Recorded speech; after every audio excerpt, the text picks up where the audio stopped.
Crimson Mirage is now available on Barnes & Noble's Nook, Google Play, Amazon, and in India on pothi.com. In this episode, Manush sees the humiliation of the family of his dead friend. Crimson Mirage, Part 3, Chapter 3. They were hiding in a lane off Main Street. It was one of the narrow alleyways leading from the arterial road that led off into a small concrete square where no shrubs grew and no birds sang. It was surrounded on all sides by 2 or 3 story tenements jostling against each other for space. Manush and his friends watched Suman's body being carried off for cremation. Hundreds of funeral processions crisscross Calcutta every day. The small carts made of tiki-taki all looked just the same, a cheap resting place for those lifeless bodies. The carts are bedecked with wreaths of flower, bereft of all color but white. The burning incense sticks tied to the bedpost give off a ghastly fragrance, making people sick even from a long distance. The body rides on the shoulder of 4 or 6 people, trailed by a small group of mourners, matching them step for step. Watching his friend being carried off, it dawned on Manush that for the first time, death was lurking in the backdrop of this procession. The bobbing head poking through the garlands of white night rose and night queen was Suman's. Yet, until 3 days ago, he had been passionately alive with dreams of changing the world. Manush and his comrades were hanging back discreetly. The plainclothes special branch cops were trying to melt into the grieving crowd at the crematorium, scanning for the invisible Naxals in the crowd. They still stuck out like zebras among horses. Their giveaway were the cheap plastic sandals, along with the dhoti and the half-sleeve shirt. They were what the locals call kochors. But Manush and his group knew they were comparatively harmless. The real danger was the intelligence bureau fellows, who were hiding somewhere in plain sight, watching, hoping that even hardened communists would not be able to resist the urge to see their comrades for the last time. Suman's dad was squatting on the haunches beside the body. Shivers shook his skeletal frame. He was a broken man. Even from a distance, Manush could make out the bruises on his face and his split lips. The cops did not go easy on him, even after killing his son. Naxals, their families, and sometimes even neighbors or friends paid a heavy price for a person's youthful political misadventure. They had arrested Suman's brother, stripped his mother naked in public, and smashed everything in the house with surgical precision. They wanted to set an example so people would know what happened to Naxal families. Killing the boy was only a small part of the package deal. These brutes were remorseless, unrelenting. Where are your son's heroic friends? One of the cops shook the old man roughly by the shoulder. Do you see any one of them in the crowd? The over 70 frail man was still hunkering down.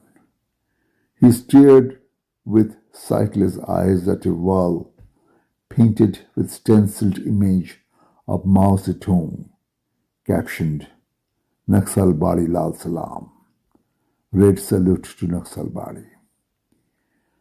The slogan that had snatched his son away from him. The old man shook his head.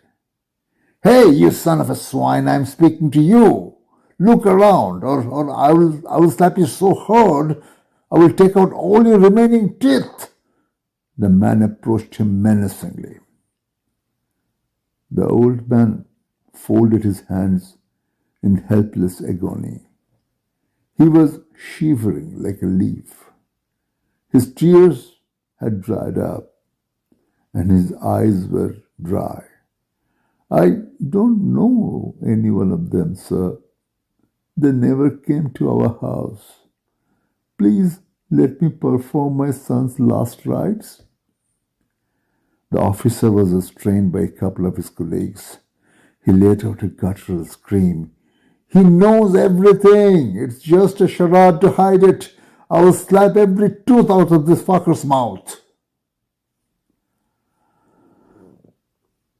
They felt so powerless, so impotent, watching their friend's body consigned to the flames.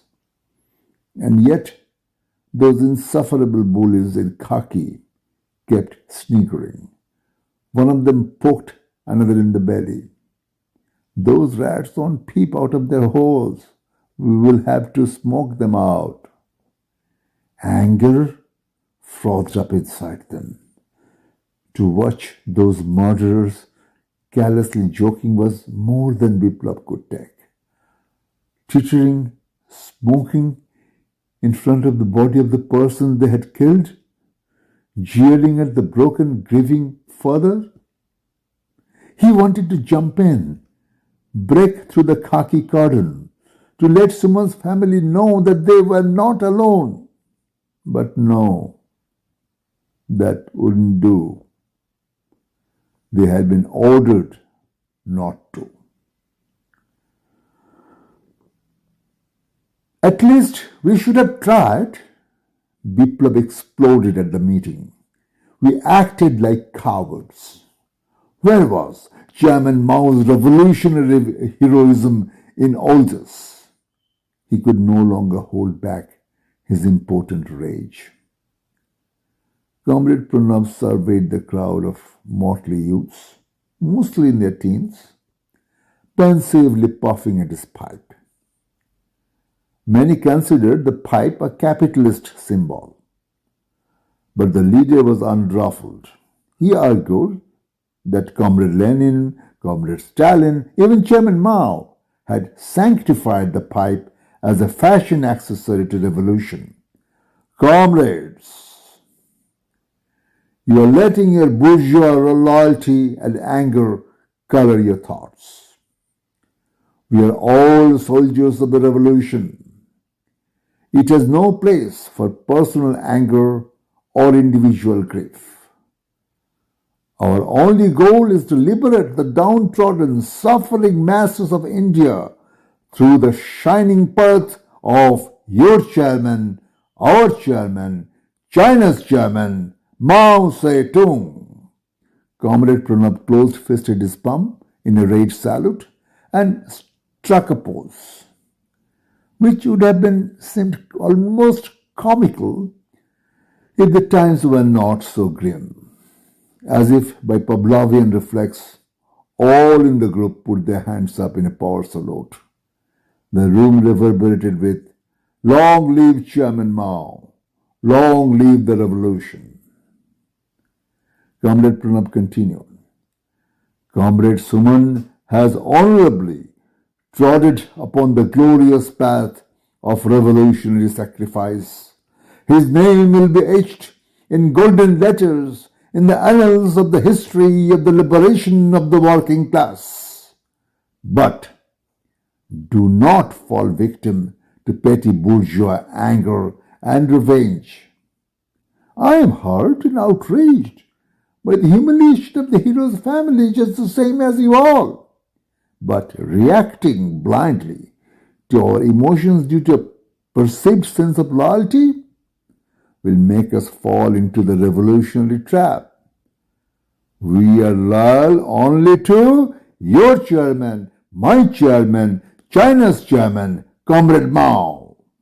Once again, the clenched fists went up all over the room. May the revolution live forever. May Chairman Mao live forever. Comrade Pranab continued, but all I ask you to remember is that no one, I repeat, no single person is forever, nor is meant to be.